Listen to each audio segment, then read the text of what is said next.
बोलो गुरुदेव भगवान की जय। प्यारे कृष्ण कन्हैया लाल की जय। तुलसी दल परम पूज्य से हनुमान प्रसाद पोद्दार जी की प्रेम तत्व। आज का विषय है नंबर 1, वह प्रेम प्रेम नहीं है जिसका आधार किसी इंद्रिय का विषय है। नंबर 2, नियमों के सारे बंधनों का अनायास आपसे आप टूट जाना ही प्रेम का एकमात्र नियम है।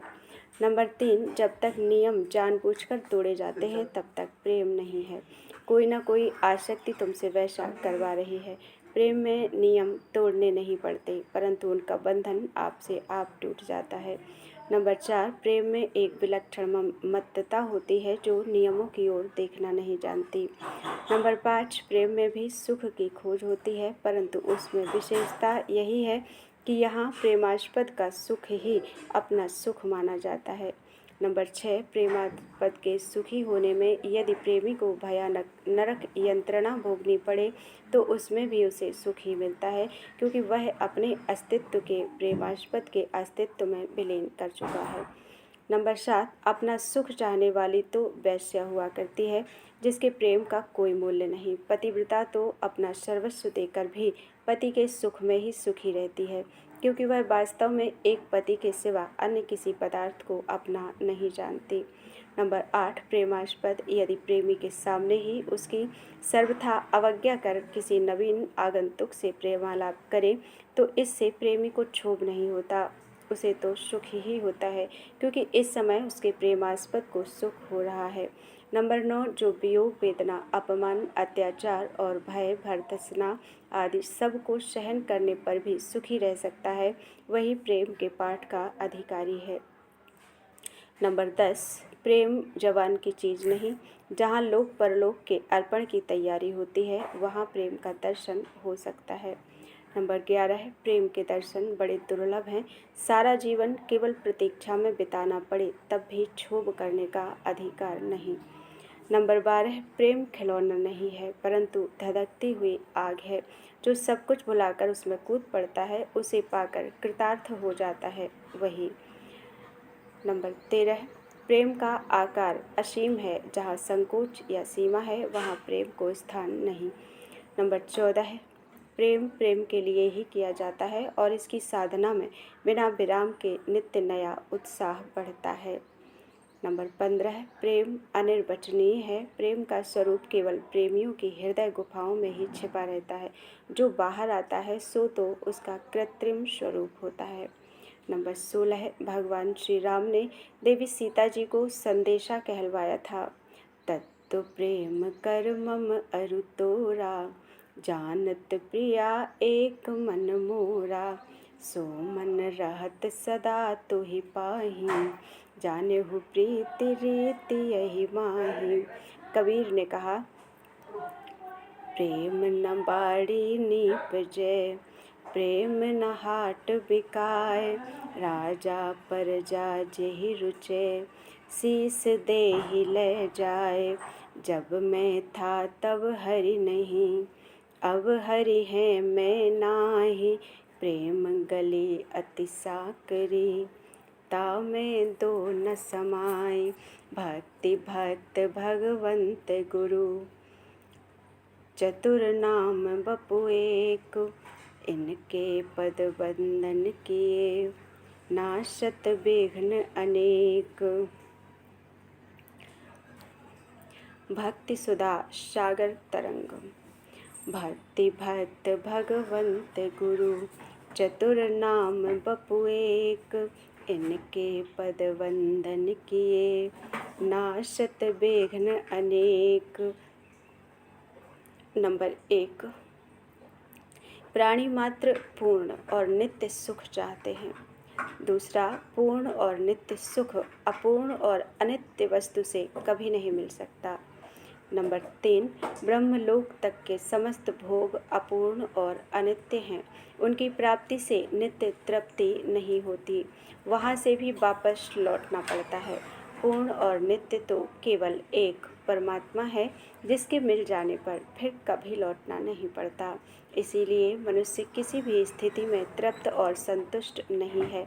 इसी से ऋषि कुमार नचिकेता ने भोगों का सर्वथा तिरस्कार कर कल्याण की इच्छा की थी। कठोपनिषद में उस परम कल्याण की प्राप्ति के कर्म, योग, ज्ञान और भक्ति आदि अनेक उपाय हैं, परंतु उन सब में भक्ति मुख्य है। शांडिल्य सूत्र, नारद सूत्र। पांचवा है, भक्ति में साधक को भगवान का बड़ा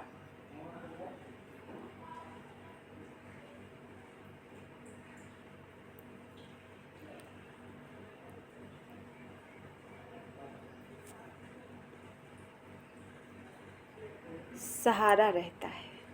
साफ समझ में नहीं आता।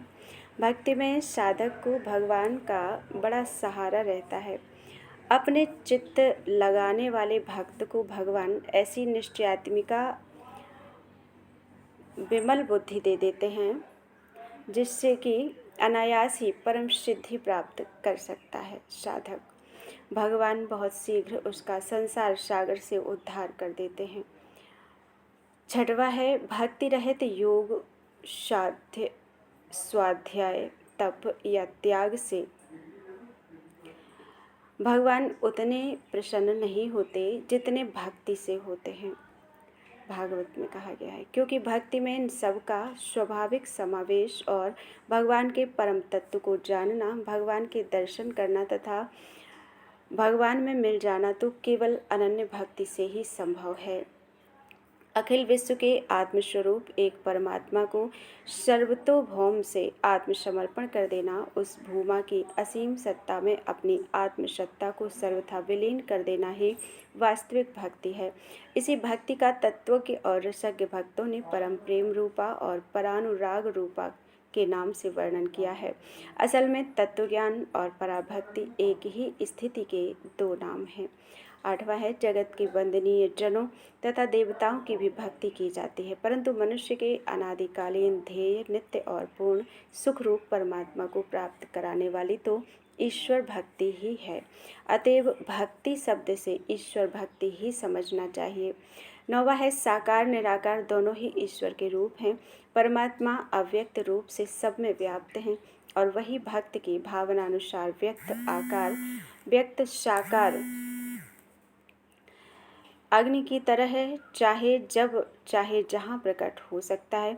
असल में जल तथा बर्फ की तरह निराकार और साकार एक ही है। 10वां है, भगवान के किसी भी नाम रूप की या निराकार की भक्ति की जा सकती है। यह भक्त की प्रकृति, रुचि, अधिकार और अवस्था पर निर्भर है। 11वां है, मुख्य के अतिरिक्त उसी के साधन स्वरूप गौड़ी भक्ति 3 प्रकार की है। साधक के स्वभाव भेद से ही भक्ति में इस भेद की कल्पना है। 12वां है, जो भक्ति हिंसा, दंभ, मत्सरता, क्रोध और अहंकार से कामना पूर्ति के लिए की जाती है वह तामस है। 13वां है, जो भक्ति विषय, यश या ऐश्वर्य की कामना से भेद दृष्टिपूर्वक केवल प्रतिमा आदि की पूजा रूप में की जाती है वह राजस है। 14वां है, जो भक्ति पापनाश की इच्छा से समस्त कर्मफल परमात्मा में अर्पण करके परमात्मा की प्रीति के लिए यज्ञ करना कर्तव्य है यह समझकर भेद दृष्टि से की जाती है वह सात्विक है। 15वां है, इन तीनों में कामना और भेद दृष्टि रहने से इनको गौड़ी भक्ति कहते हैं। इनमें तामस से राजस और राजस से सात्विक श्रेष्ठ है। इनके साधन से साक्षात मुक्ति नहीं मिलती, परंतु सर्वथा ना करने की अपेक्षा इनको करना भी उत्तम है। मनुष्य को चाहिए कि यदि सात्विक ना हो सके तो कम से कम राजस से ही भक्ति का साधन अवश्य आरंभ कर दे। 16वां है, गीता में आर्त, अर्थार्थी, जिज्ञासु और ज्ञानी ये 4 प्रकार के पुण्यात्मा और उदार भक्त बतलाए गए हैं। इनमें से पहले 3 गौड़ और चौथा मुख्य भगवान का आत्मा ही है। 17वां है, रोग, शोक, भय से पीड़ित होकर उसे छूटने की इच्छा से जो पुरुष भक्ति करता है वह आर्त भक्त है, जैसे गजराज, द्रौपदी आदि। 18वां है, इस लोक या परलोक के किसी भोग के लिए जो भक्ति करता है वह अर्थार्थी भक्त है, जैसे ध्रुव, विभीषण आदि। 19वां है, ये दोनों प्रकार की भक्ति राजसी के अंतर्गत आ जाती हैं। वास्तव में भगवान की भक्ति में किसी प्रकार की कामना नहीं करनी चाहिए, पर किसी तरह से भी की हुई भगवान की भक्ति अंत में साधक के हृदय में प्रेम पैदा करके उसका परम कल्याण कर देती है। ध्रुव, विभीषण, गजराज, द्रौपदी आदि के उदाहरण प्रत्यक्ष हैं। 20वां है, विषयों की कामना भगवान का यथार्थ महत्व न जानने के कारण से ही होती है।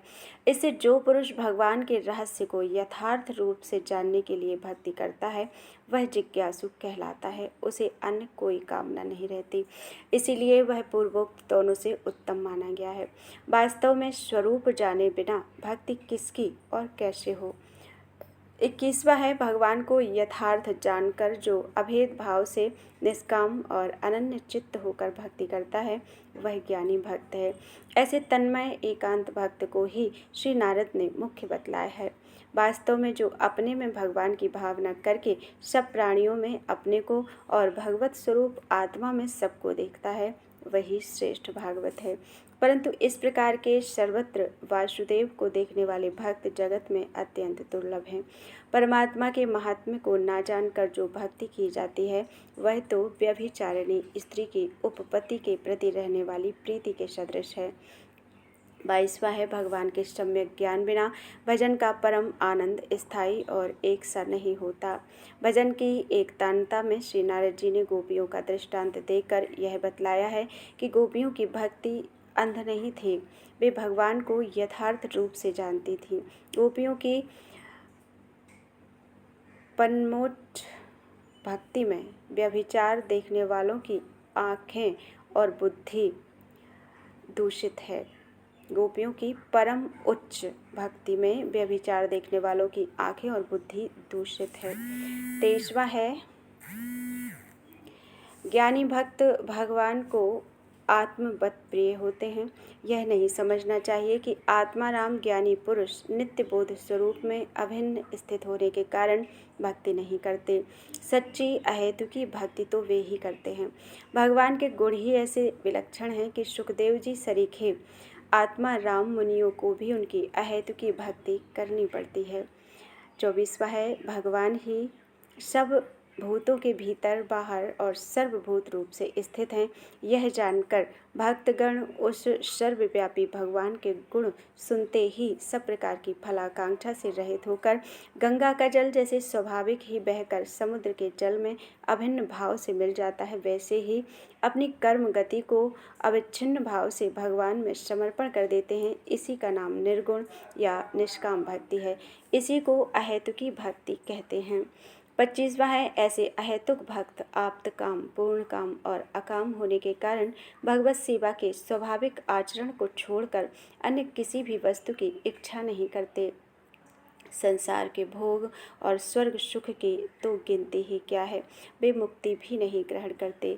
मुक्ति निरादरी भक्ति लुभाने, भगवान स्वयं उन्हें सालोक्य, श्रेष्ठ, सामीप्य, सारूप्य और सायुज्य यह 5 प्रकार की मुक्ति देना चाहते हैं, पर वे नहीं लेते।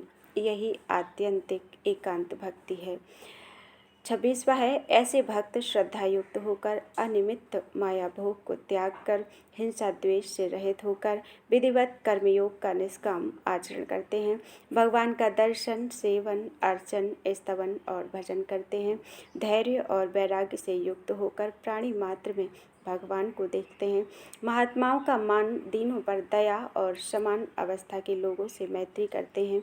यम नियम का पालन, भगवत कथाओं का श्रवण, भगवान नाम कीर्तन और अहंकार तथा कपट छोड़कर विनीत भाव से सदा सर्वदा सत्संग करते हैं। 27वां है, इसी भक्ति को पराभक्ति कहते हैं। पराभक्ति को प्राप्त करने का क्रम यह है, विशुद्ध बुद्धि, एकांत सेवी और मिताहारी होकर मन वाणी शरीर को वश में कर दृढ़ वैराग्य धारण कर नित्य ध्यान परायण रहकर सात्विकी धारणा से चित्त को वश में कर विषयों को त्याग कर राग द्वेष को छोड़कर अहंकार, बल, दर्प, काम, क्रोध, परिग्रह से रहित होकर ममता मोह को त्याग कर जब साधक शांत चित्त हो जाता है तब वह ब्रह्मज्ञान के योग्य होता है। तदनंतर ब्रह्मीभूत होकर किसी वस्तु के जाने में शोक एवं किसी वस्तु के प्राप्त करने की आकांक्षा का सर्वथा त्याग कर जब प्रसन्न चित्त से समस्त प्राणियों में समभाव से परमात्मा को देखता है, तब उसे पराभक्ति मिलती है। इस पराभक्ति से वह भगवान को यथार्थ जानकर उसी क्षण भगवान में मिल जाता है। 28वां है, इसी भक्ति का एक नाम प्रेमा भक्ति है। इसमें भी भक्त सब प्रकार के परिग्रह को त्याग कर सब कुछ परमात्मा में अर्पण कर उसके प्रेम में मतवाला हो जाता है। एक क्षण की भगवान की विस्मृति उसे परम व्याकुल कर डालती है। प्रेमा भक्ति का साधक इतना उच्च वैराग्य संपन्न होता है कि जिसकी किसी से तुलना नहीं की जा सकती। वह अपने प्रेमास्पद भगवान के लिए इहलोक और परलोक के समस्त भोगों को सदा के लिए तिलांजलि देकर अपने आचरणों से केवल हरि को ही प्रसन्न करना चाहता है। वह उसी कर्म का अनुष्ठान करता है जिससे हरि भगवान को आनंद हो।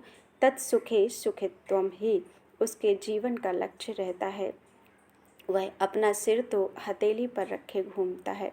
तदनंतर प्रेम की बाढ़ से उस भक्ति की गुण रहित मादकता से वह उन्मत्त, स्तब्ध और आत्माराम हो कभी द्रवित चित्त होकर गदगद वाणी से गुणगान करता है, कभी हंसता है, कभी रोता है और कभी चुप हो रहता है, कभी निर्लज्ज होकर गाता है और कभी प्रेम विह्वल होकर नाचता है।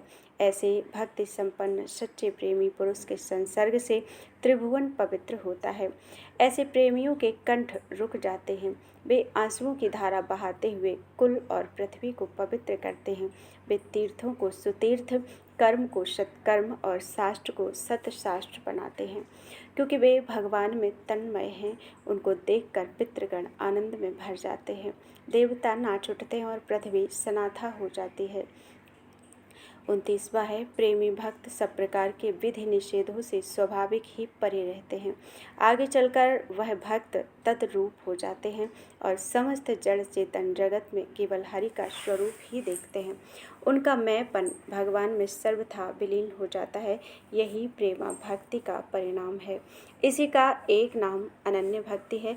जो साधक अनन्य भाव से भगवान के लिए ही सब कर्म करता है, भगवान के ही परायण रहता है, भगवान का ही भक्त है, स्त्री पुत्र स्वर्ग मोक्षादि की आसक्ति से रहित है और संपूर्ण प्राणियों में सर्वथा निर्वैर होता है, वह भगवान को ही पाता है। ऐसे भक्त के पूर्वकृत समस्त पाप बहुत शीघ्र नाश को प्राप्त हो जाते हैं और उसके योगक्षेम का स्वयं भगवान वहन करते हैं। इस प्रकार अहेतुकी, परा, एकांत, विशुद्ध, निष्काम, प्रेमा, अनन्य आदि सब एक ही उच्चतम भक्ति के कुछ रूपांतर भेद हैं। इस परम भक्ति को प्राप्त करना ही भगवत प्राप्ति का प्रधान उपाय है। गौड़ी भक्ति भी इसी फल को देती है। इस परम भक्ति का परिणाम या इसी का दूसरा नाम भगवत प्राप्ति है। भावुक भक्त तो इसे मोक्ष से भी बढ़कर समझते हैं। 32वां है, प्रसिद्ध महाराष्ट्र भक्त एकनाथ महाराज ने आर्त, जिज्ञासु, अर्थार्थी और ज्ञानी की व्याख्या दूसरी तरह से की है। उनका भाव है कि मूल श्लोक में जब भक्तों का आर्त, जिज्ञासु, अर्थार्थी और ज्ञानी यह क्रम है, तब हमें अर्थ करने में यह क्रम क्यों बदलना चाहिए। ज्ञानी तो भगवद रूप ही हैं। बाकी तीनों के लौकिक और पारमार्थिक दोनों अर्थ करके वे पारमार्थिक अर्थ ग्रहण करने को कहते हैं।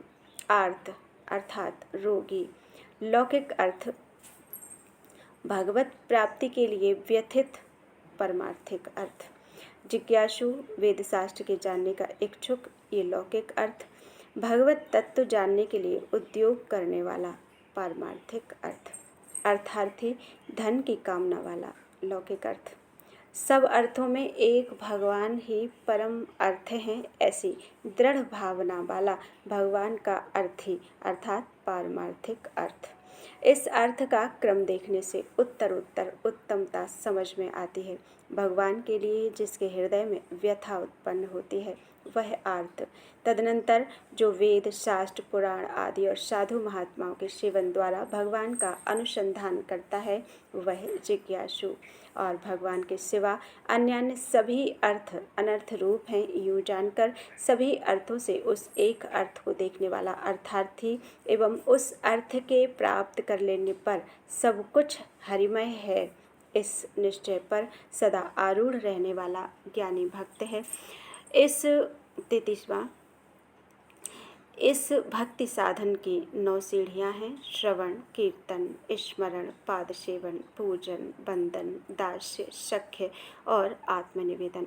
इन 9 के 3 विभाग हैं।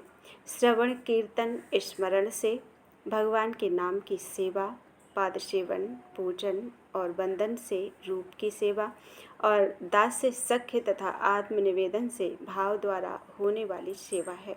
इन 9 साधनों को इस तरह समझना चाहिए।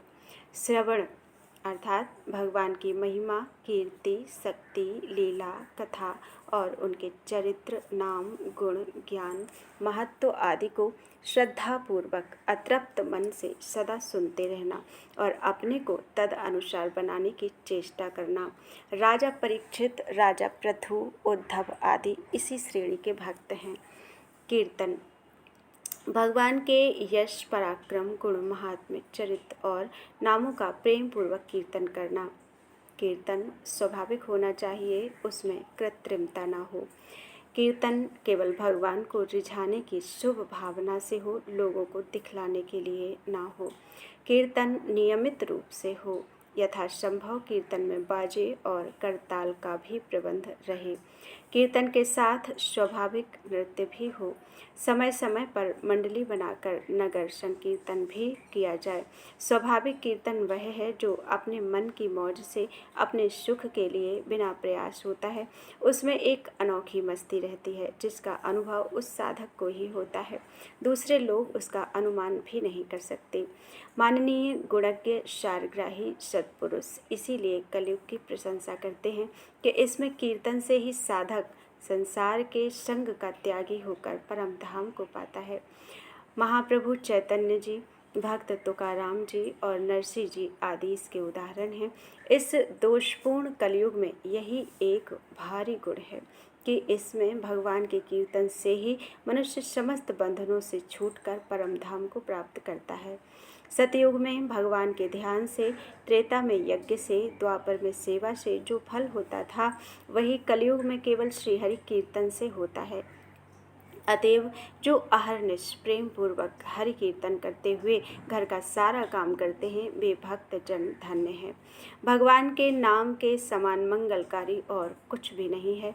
भक्ति रूपी इमारत की नींव श्री भगवान नाम ही है। पूर्वकृत महान पापों का नाश करने में भगवान का नाम प्रचंड दावानल है। भक्त अजामिल और जीवंती वैश्या का इतिहास प्रसिद्ध है, परंतु जो लोग दंभ से या पाप करने के लिए भगवान का नाम लेते हैं वे पातकी हैं। जो लोग नाम की आड़ में पाप करते हैं उनके वे पाप वज्रलेप हो जाते हैं। उन पापों की शुद्धि करने में यमराज भी समर्थ नहीं है। नारद जी, व्यास जी, वाल्मीकि जी, सुखदेव जी, चैतन्य जी, सूर जी, तुलसीदास जी, नानक जी, तुकाराम आदि कीर्तन श्रेणी के भक्त समझे जाते हैं। स्मरण जैसे लोभी धन को और कामी कामिनी को स्मरण करता है, उसी प्रकार नित्य निरंतर अनन्य भाव से भगवान का स्मरण करना चाहिए। भगवान के गुण और महात्म्य को बार बार स्मरण कर उस पर मुक्त होना और उस गुणावली के अनुकरण करने का प्रयत्न करना चाहिए। जो मनुष्य अनन्य चित्त से नित्य निरंतर भगवान का स्मरण करता है उसके लिए भगवान बड़े सुलभ हैं। जो मृत्यु समय भगवान का स्मरण करता हुआ शरीर छोड़ता है वह निसंदेह भगवान को प्राप्त होता है, परंतु अंतकाल में स्मरण वही कर सकता है जिसने जीवन भर भगवत स्मरण का अभ्यास किया हो।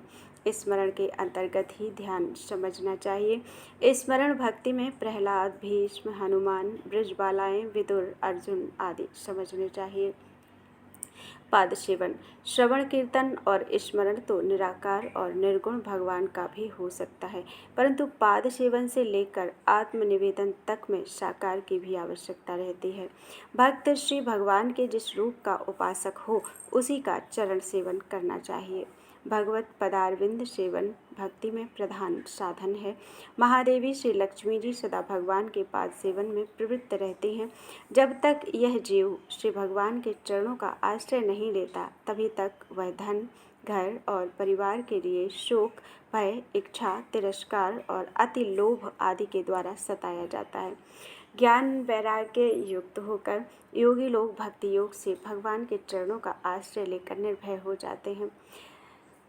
श्री लक्ष्मी जी, रुक्मिणी जी आदि इसमें प्रधान हैं। जगत में प्राणी मात्र को भगवद रूप समझकर आवश्यकतानुसार सबकी चरण सेवा करनी चाहिए। स्त्री पति को, पुत्र पिता माता पिता को और शिष्य गुरु को परमात्मा मानकर उनकी चरण सेवा करें। पूजन अपनी रुचि के अनुसार मनसा वाचा कर्मणा भगवान की पूजा करना अर्चन या पूजन कहलाता है। पूजन के लिए आकार की आवश्यकता होती है, इसलिए सुविज्ञ शास्त्रकारों ने मूर्ति की व्यवस्था की है। पत्थर की, काठ की, धातु की, मिट्टी की, चित्र की, बालू की, मणियों की और मन की, यह 8 प्रकार की प्रतिमाएं होती हैं। बाह्य पूजा करने वाले साधक को मन की मूर्ति छोड़कर बाकी 7 प्रकार से अपनी रुचि और अवस्था के अनुसार कोई भी मूर्ति निर्माण करनी या करानी चाहिए। पूजा में 16 उपचार होते हैं। पूजा की सामग्री सर्वथा पवित्र होनी चाहिए।